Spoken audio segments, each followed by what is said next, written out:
This is home of the Earth's most voracious predator, the weaver ant. While a single ant might not look significant, a queen can lay her eggs under a leaf and practically raise an entire army. With their colony spanning over hundreds of nests, their population can reach in millions. The weaver ants form their nests by joining living leaves with silk extracted from their larvae. Weaver ants consume significant amounts of food, and workers continuously kill a variety of insects close to their nests. Insects are not only consumed by the workers, but their protein is necessary for brood development.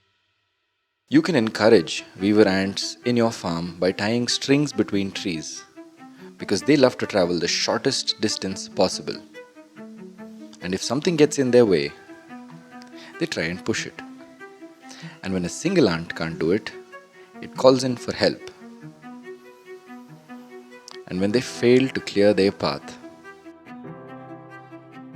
they climb over it and give it a little bite just to check if it can still be moved. Just like all the other organisms and animals in a farm, you will only get bitten if you bother them. But unlike bees, the weaver ants are happy to bite, so you should be careful around the nest.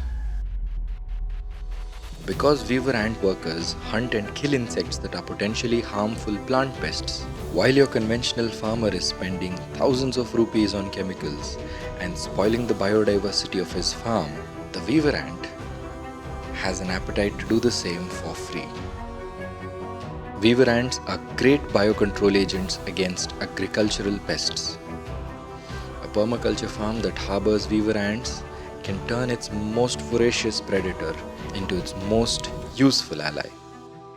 In several cases, the use of weaver ants has shown to be more effective than applying chemical insecticides, and at the same time cheaper, leaving farmers with increased net incomes and more sustainable pest control.